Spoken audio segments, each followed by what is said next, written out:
All right, Corbin. So it was so fun. We met shooting guns. Gosh, was that three weeks ago now? Yeah, that sounds about right. And you've got a really cool company, See You Out There, which is your shirt right there. Yep. That's what And I became a model.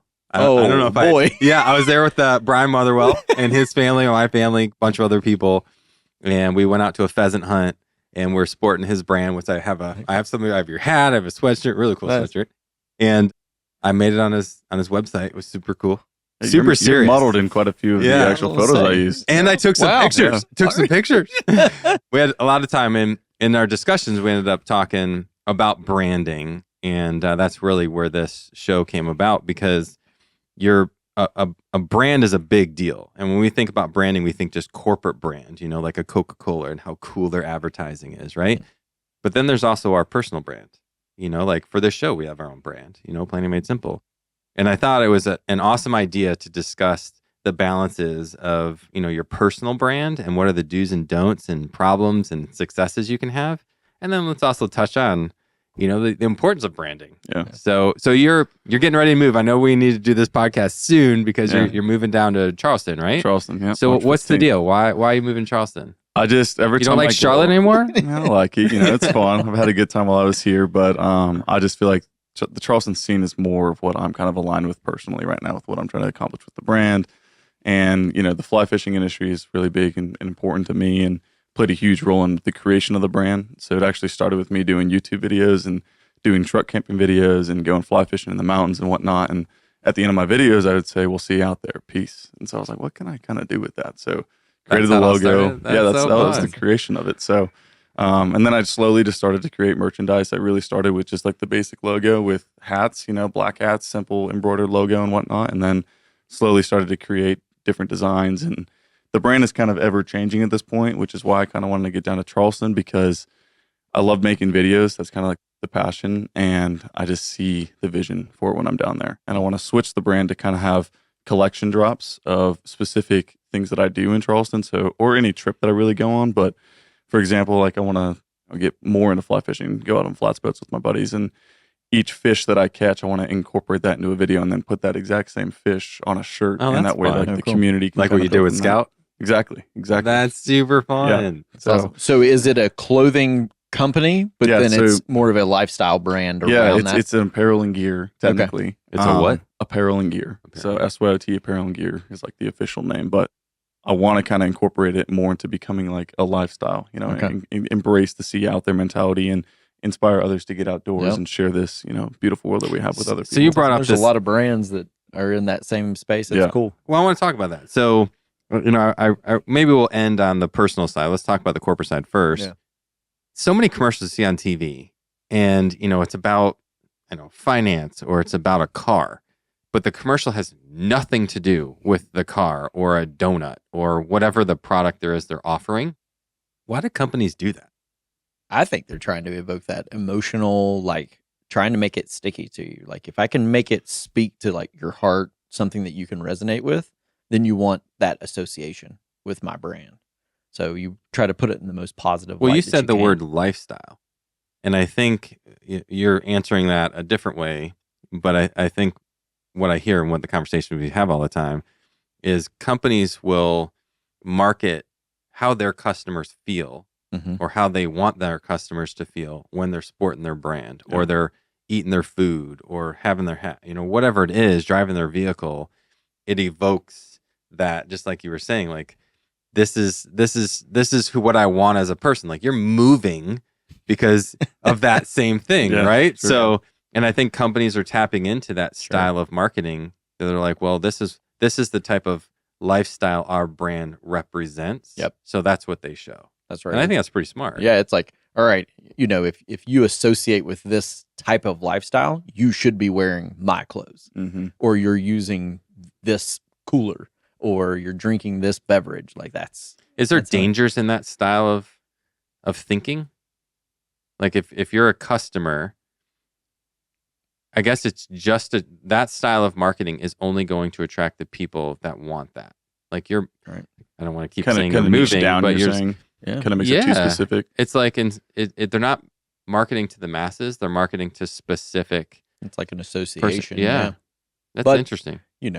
I still think it feels like it's very broad as well, right? Like you can have specifics, Yeah. but there's certain brands out there. If you don't go high, and you see them basically show different lifestyles through their advertisements, right? Yeah. Like if you think of a certain cooler brand, like Mhm. they show it like out on a fishing boat, but then they also show it backpacking and hunting and fishing. They also show it tailgating. Mhm. Like they're showing multiple different lifestyles to associate with that brand.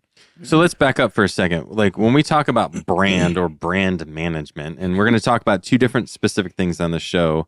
I want to talk about like corporate branding, like your company or other companies out there. Then I also want to talk about a personal brand, like how you represent yourself. And there's a lot of dangers of do's and don'ts online. But I want to talk about like what does it mean? Like what is your brand? Like how would you answer that?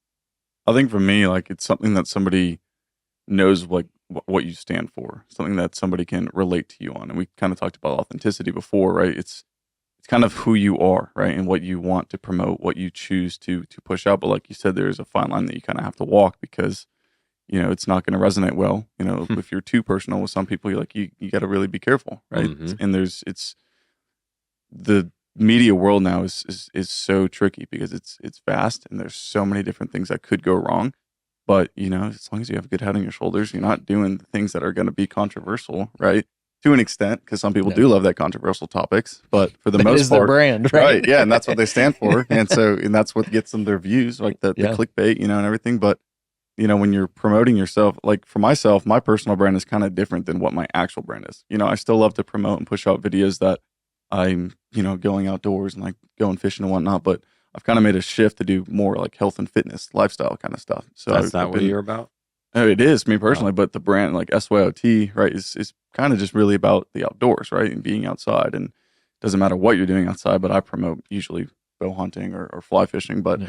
I want to just get people outside for the brand's sake, right? Get them connected with nature. But for my personal brand, I've kind of made a shift because I just saw more growth in the health and fitness space. So, I still stand for, both things, right? The outdoors and health and fitness, but you just got to be careful, right? Like what you decide to push out when you press that post button. With a company, they have to know what they care about. Like there's your personal beliefs of what drives you when you're by yourself, Mhm. and then there's what does your company, your brand stand for.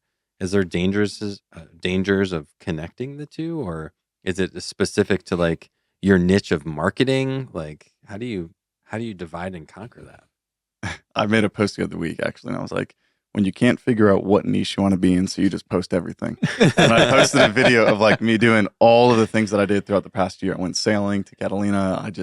I was doing a bunch of different things, and I kind of made a collage into one video, hoping that it would kind of take some steam and get some people's attention. But it didn't flop, but it wasn't like what I thought it was going to be. I was like, oh, this is going to get some views. Like this is going to be sweet. But Nobody cared. Yeah, right. Just Sweet, turn a a year blind in eye to it. review. Yeah. Yeah, right. Another one. But I don't know. I feel like when you're too specific to a certain niche, then it doesn't give you flexibility to, explore other avenues, which then you could appeal to another audience, right? So I want to be as non-niche as possible, which is hard because the algorithms love it when you're just specific to one niche, right? If you like cooking, just post cooking content. If Yeah. you like Mhm. snowboarding, just post snowboarding content. So, and that's where it's hard for me because I love both of those things too. Yeah. So I still post like stories of me cooking food, and game that I kill, right? So you can like, have a kitchen out there yeah, and be like, see you out there. See you out there. See I you- do have see you with the I do have fire. like a truck, Yeah, wood kitchen fire. set up Yeah, in the let's back of my go. truck. So That nice was- little Coleman grill with a pull out drawer and everything. Hey, Hey, get the cinder blocks, build you a pit. yeah. That's all you need. Start right? outdoors smoking. Something That's with it. heat. That's it. Outdoorsmen like to eat good too. That's I mean, it. that's Throw fun. those birds up on a stick. Let's go. All right, so Yeah. let's. I don't want to spend too much time on the corporate side, because most of our people that are watching or listening don't necessarily have companies. But what are some dangers that companies can get themselves into with how they represent their brand? I can personally think of an example. Jaguar. Did you see their stuff? Mm-mm. So Jaguars, they're an older crowd demographic, typically, and they're very classic, and they rebranded to be super modern and super. Like, try to go really young. went woke. Okay. They went ultra crazy woke. Pastel-y rainbow colors, like fishnets, guys and girl confusion, like wacko out there. Some people love that. Their demographic, I would say, doesn't. And that's why there was this like, what? Do you not want to sell to the entire base that buys Jaguar was like up in arms going, I'll never buy another Jaguar for the rest of my life. And it just went away. It was like hot for like a week or two, and then it completely disappeared. And it was almost like, I think they crossed the line of going against their base. They have a strong base. They're an older company. What are other things? And I don't know what's happened. I haven't dug into it. It just popped into my mind. What are some other things that companies can do, that would destroy or hurt their brand? Well, the one big one from like back in business school was the launch of New Coke. Like you come out with a product that is totally not listening to your customers and what they want. Like they did this whole like national taste test and everything because they were losing some market share to Pepsi at the time. And what they were doing was they were tasting them side by side. And Pepsi tends to be a little bit sweeter than Coke. So they were tasting New Coke next to it. And they're like, oh, we prefer this over the other. But they weren't asking them which they would actually purchase. There was a nostalgia to Coca-Cola, classic. And when they went to New Coke, they were like, what are you doing? Like, and they had to kill it. It was a revolt. Yes. And so they ended up having to kill it. And now it's actually Diet Coke. But that was like this misstep that they've had. And sometimes you got to be really keen to like your true base and why people are buying it. Because sometimes it's not even the flavor, sometimes it's more than that. It's this nostalgia, this attachment to the brand. Kind of to that point too about Coke, and I don't want to sound like we're bashing on Coke, but there's another example. Hey, we like Coke here. Yeah, I love it. Yeah, it's not too bad. I really like it. They something they did with the regular Coke cans was like for that whole polar bear initiative. I actually did a big case study on them in college from a business school. So there was a lot of information that was like good that I think was very valuable for me to learn at that time about branding and what kind of has helped me with mine now. But to your point about doing that kind of shift with it was flavor, right? So you're saying. So this was actually for the can. So I remember when the red can, they did this big initiative for the polar bears, and it made it like this really silver color, and it was very similar to the Diet Coke color. Oh. And so people that are lifelong Diet Coke drinkers, and some people have to only drink Diet Coke, right? They started buying those cans like mistakenly. Oh, jeez. So, and this was a while ago. This is probably 5-6 years ago, maybe longer. But it was a big deal because there was people that were just drinking regular Coke that should not be drinking. That should they weren't be drinking paying Diet attention to Coke. the detail. No. Yeah, and I guess that's a consumer's kind of fault, right? But at Yeah. the same time, it's like when this Diet Coke can has been this silver color forever, as long as I can remember. Yeah. And then they make the regular Coke like with this off-white kind of silvery color. It's like that's pretty similar. So you do have to be careful with it's just product design, brand recognition, right? Like you throw up a red can or a glass bottle, people you can take the words off of it and they're going to know what it's it in is. your face. Like they just know, there's certain brands when you throw them up, you put 2 golden arches up there, people immediately know that it's McDonald's. Yeah. I just had this thought, because I'm thinking of, you guys use some really fun, cool examples of Coke. I'm not going to say anything about Coke, but I'm thinking like, what are some brands that have really run into trouble? And I think it's like alignment. You look at what happened with Bud Light or whatever, and there's tons of examples, Target. In the past of don't say Merry Christmas or, hiring practices or companies can either align or disalign themselves and really upset their base. And I was thinking like, does that apply to people? And I'm like, yep. Because there are certain friends that we have. They're like, hey, let's go do something. Let's get more people. And you're like, what other of my friends would have a good time with this couple? Yes. Like, the hey, brand alignment. we should go ask so-and-so. I don't think they would get along, like there are situations like we ran into this past weekend, we were out with a couple. Then there was 2 other couples that joined us, and 2 knew each other, two knew each other, and so like of the 4 couples, there was cross alignment, but there was like 2 of them didn't know us, and then 2 of them didn't know this other couple. And then when we all get together, we're like, the 3 couples really liked each other, and the 2 I don't think really did. A little bit tension. And yeah, and that's what I'm kind of talking about, where you see some issues where you're like, yeah, I don't know if I'd ever want to hang out with them again, or whatever. Yeah. And brands do the same thing. Sure. Where they align themselves or disalign themselves with somebody, and it irritates other people, portions of their brand, and it totally crosses over, because I mean, we saw what happened with Bud Light. I mean, that was a big backlash. Their sales plummeted. They misaligned. Jaguar did the exact same thing, where you have your base that is one way, and then they're just trying to add in snowboarding. Yeah. So they're a fishing brand, Right. and they're just like, I'm not snowboarding. Yeah. What are you doing? Yeah. So it's an issue, and it totally crosses over to us. And I didn't know. I don't think I've like ever some connected brands that. too.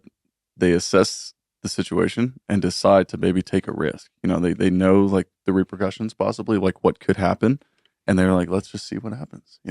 What's the worst that could happen? And I guess for some brands, like they can afford to kind of take the hit sometimes. And they got to rebuild a little bit. But like especially with the Bud Light situation, that was just.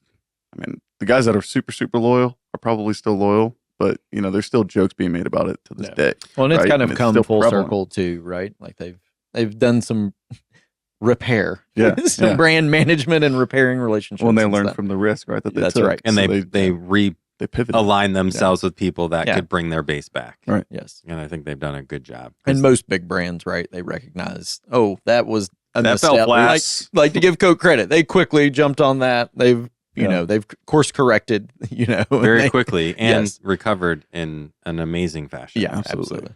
So let's talk about personal branding. So let's land this plane here, kind of focusing on the mistakes that people can make and the good things that people can do. And I'll kind of throw myself under a bus. One of the last times I was online, I got into a discussion with some high school friends.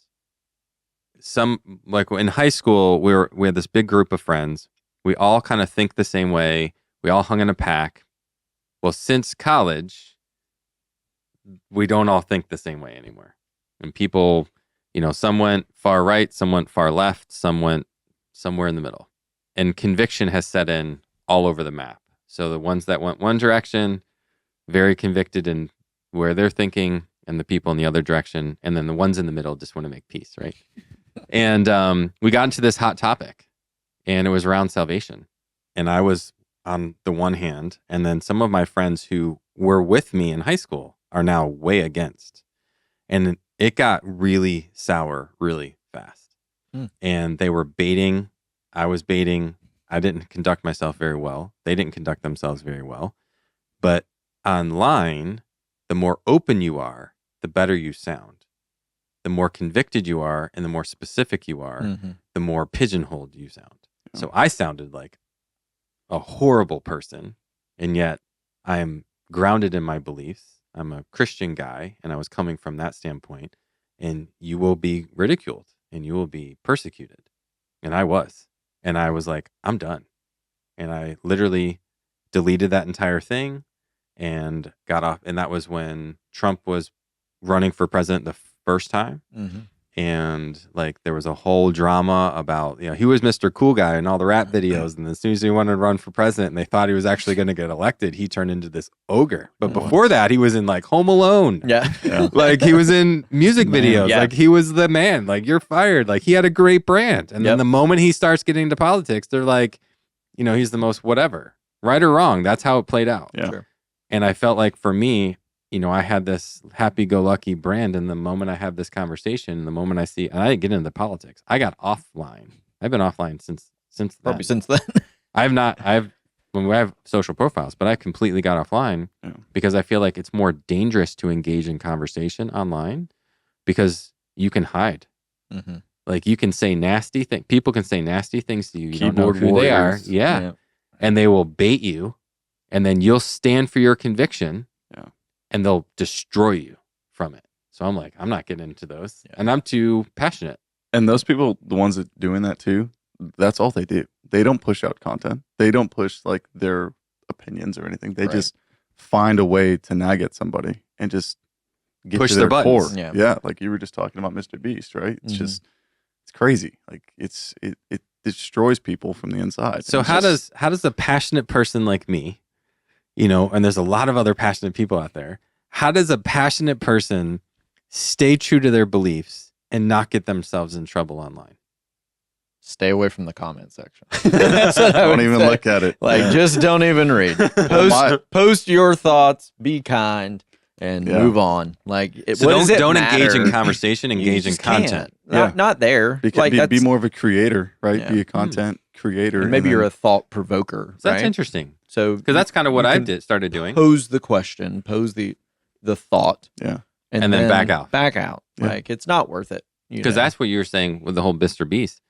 He's a content creator, but it's the comments that are giving him a draining. nervous Yeah, breakdown. yeah, like he's on, and this was a very recent interview that he had, a very lengthy one as well. And he was just, his heart is to do right, to Yeah. do good.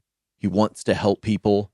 And in spite of all of the good that he's doing, he's just getting completely bashed that he's not doing enough, or he's doing it for self-serving. He's just, you're making billions. Why are you only giving away, 100 million? Like, what? You had that 'Cause I'm game putting show where he gave 500 away million into my $10 game million show. in a game show. Yeah. Well, then look, there's a video I saw about all the water holes or whatever he did in Africa. How many Yes. homes he built? I mean, it was staggering. Yeah. What they did in Africa. And he's And just getting crushed for like, why are you doing it there? It's like, it's never enough. And when that's what's driving you and you're listening to all that, it can be a really Yeah. slippery slope. And I mean, my heart goes out to him, but Yeah, it's you tough. talk to or you listen to other podcast guys, they're like, that's the hole of death. Like, Yeah. don't even open don't them even up. read it. Just post and get out. So what would you say? Before I started doing, content and whatnot, I had to make the decision that I wasn't gonna worry about what other people thought of me. It was the biggest, like that was my biggest concern. I was like, okay, well, what are my friends gonna think if they can start seeing me talking into a camera and doing this whole influencer type stuff? Like, honestly, I do not even like that word influencer. It Right. just does not resonate with me. I would rather be, a content creator, video creator, something that is like the art of storytelling through videos, essentially. And I just made the decision one day. I was like, okay, let's do this. Like, let's dive in. Let's see what it's going to be, and just see it through. And I just had to get to that point where I wouldn't care what other people were going to think about me. And I still battle with that sometimes. You got to be careful, but at the same time, it's just I enjoy what I'm doing now, and if it makes me happy, and if it makes one person happy or 5,000 people happy, then that's all that matters. Like, if you influence one person's life in a positive way, it's going to outweigh the bad that one person is bashing you for, or Yeah. for Mr. Beast's So case, what I'm- millions. Yeah. What I'm hearing from this conversation is share what you're passionate about and don't judge others. Yeah. I mean, Because the comment section is nothing more than a cesspool of judgment. right. I mean, And that's where they in come. either way, like, is that really, like, if you're getting into it to be authentic Yeah. to you and your brand and like what you're trying to build, does any of that even matter? You don't have to defend yourself. That's what you care no, about. because You the real believe in it. people that are connecting with your brand are going to find a multitude of other ways to reach out and engage with you. Right. They're going to show up at your events. They're going to reach out to you, That's where your community and your is built, friends you know? are going to just call you up or shoot you a text and be like, "That was cool," or "Hey man, that was lame." Yeah. Like, let's do something better. Yeah. Like, your true friends are going to. You better try again on that video, bro. Yeah. They're going to be honest. Like, I know my buddies, like, they'll light me up if I do something stupid. I got friends that they'll make something and they'll send it to me and they're like, "What do you think?" And I'm like, "I know nothing about You're this. Why are asking you the saying wrong it's me?" guy. Yeah. Well, there's like, because you're going to be honest. Yep. They'll send it to me because they know I will give honest feedback Yeah. of what I think, regardless of what I know about the brand or whatever. They're like, "We value your opinion because you're not going to be like, oh, it was awesome,' unless you thought it was awesome." Right. Or yeah, There's your authenticity example right there. yeah. I mean, that's I will. What I think is what I say. Yep. Typically, my wife gets mad at me. I mean, what, 2 days ago, I sent him this song. I was like, "Hey man, this song is awesome." He's like, "Not my vibe right now." not for me. And I'm like, "Dang, I was in cold chills listening to it." All right, cool. I listened to it twice because the first time he sent it to me, I clicked on it and I was like, it was like all slow and twangy or whatever. I was like, nope, I didn't listen to it. And then he did it again. I was like, man, he really likes this song. So I listened to the whole thing. It and came then I through was like, twice. no, I didn't respond the first time Oh, because I knew you were really into it, because Yeah. you don't normally send me songs. Yeah. So I didn't want to hurt your feelings. So then when he sent it again, I was like, yeah, bro, I'm about ready to go to Vegas. I'm all like going to see Garth Brooks and Michael Jackson show, Yeah. a Cirque. So I'm like in this upbeat, going with my wife. This is It's the no exact kids. opposite. And Oh, this no. was like, oh, chill. Super And so- chill. Like, and I was like, getting in the bro, moment. no, not. And it was like the night we were leaving, the night before we were leaving. I was like, yeah, no, I'm out. It might have been like while y'all were on the way to the airport. too. It's Just listen to the lyrics. Give it a chance. Like, it's real. Maybe now Yeah. I'm back. I want to chill or whatever. I'll re-listen to it today. So funny. But I was honest. Yeah, I'm truth like, bombs, man. But that's your people, right? Yeah, like for that's sure. the people you want to resonate with. Those are the people that are truly going to help you build That's your your brand. community. That's it. And That's that's- who you resonate And that, with. not that you're there to like, I hate to use this word in some regards, but like that's who you're serving, right? At the Yeah. end of the day, that's who you want to connect with. That's who's going to be loyal to your brand and actually pay for your product. Yeah. Those people online that are trashing it, they're never your customer. Yeah. Like they're never going to pay for a sweatshirt. well, actually, I think, your brand is a lot like North Face. Mhm. North Face started in the snow, right? But then they also have a line for like, you think of hiking, like if hiking boots Climbing. and stuff, climbing. Like they have been able to cross over from more than just, hiking up a mountain or snowboarding, which they got really big into snowboarding. But snowboarding is not like all the big snowboarders aren't going to rep North Face. Yeah. But I would buy North Face if I was going to go snowboarding because I like everything else that they represent, right? So I think with fly fishing, I guess, for you, I don't know if I'd be too afraid to branch out Yeah. as you build your brand, but No, I mean, you've got some great people and brands that have already built the model Yeah. for you to follow. So as long as you make it authentic to you and the people that can connect to you, the roadmap's there, Yeah, for sure. right? Like there's some great brands. Right Yeah, I now think that are doing it. Patagonia is another one that's very Yeah. similar Yeah. with North Face. Yeah, and just got to capitalize on it. That's it. And it's nothing. There's no shortcuts, right, to success. You have to just see it through. You got to continue to grind, and that's kind of why I kind of built the model that it's built on, being print on demand, because I know that's a huge margin cut to do something like that, but I was willing to like take that cut because, well, one, I really couldn't afford to put in the capital right, Yeah. to build it. You going into clothing, man? Right? That's You gotta tough have it. sledding. That's Yeah. very tough. But two, it gives me the time to focus on sales and marketing because I don't have to worry about going to the warehouse, shipping out the product, and Inventory either. yeah, exactly. All that's a huge headache in and of You itself. can just right? go So- live your life and sell the brand make as you do content, it. lifestyle, right? So We're going to have to go yeah. fishing. That'd Yeah, be let's do it. fun. Let's get out there. Any last words?